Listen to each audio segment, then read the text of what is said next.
பல்லளக்குப்பம் அரசு ஊராட்சி ஒன்றிய துவக்கப் பள்ளியில் குழந்தைகள் தினத்தை முன்னிட்டு அரசு பள்ளியில் பாரம்பரிய உணவு திருவிழா வெகு விமர்சையாக நடைபெற்றது. சீர்வரிசையுடன் வந்த கிராம மக்களை மருதாணி வைத்து வரவேற்ற அரசு பள்ளி மாணவர்கள். வேலூர் மாவட்டம் பெரணாம்பட்டு அடுத்த பல்லளக்குப்பம் கிராமத்தில் உள்ள அரசு ஊராட்சி ஒன்றிய ஆரம்ப பள்ளியில் குழந்தைகள் தினத்தை முன்னிட்டு பாரம்பரிய உணவு திருவிழா கொண்டாடப்பட்டது. அரசு பள்ளி தலைமை ஆசிரியர் கைலைநாதன் தலைமையில் பாரம்பரிய உணவை மாணவர்களிடையே விழிப்புணர்வை ஏற்படுத்தும் வகையில் 60 வகையான பாரம்பரிய உணவுகள் தயார் செய்யப்பட்டு ஊர்வலமாக எடுத்து வரப்பட்டன. அப்பொழுது சீர்வரிசையுடன் கிராம மக்கள் பள்ளி மாணவர்களின் குத்தாட்ட கலை நிகழ்ச்சிகளுடன் ஊர்வலமாக பள்ளிக்கு வந்தனர்.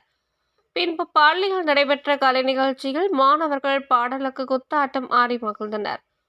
மேலும் இதில் சிறப்பு அழைப்பாளராக வட்டார கல்வி அலுவலர் காசிநாதன், ஊராட்சி மன்ற தலைவர் கஜேந்திரன், மாவட்ட ஊராட்சி குழு உறுப்பினர் உத்தரகுமாரி, ஊர் நாட்டாண்மை ராதாகிருஷ்ணன் உள்ளிட்டோர் கலந்து கொண்டனர்.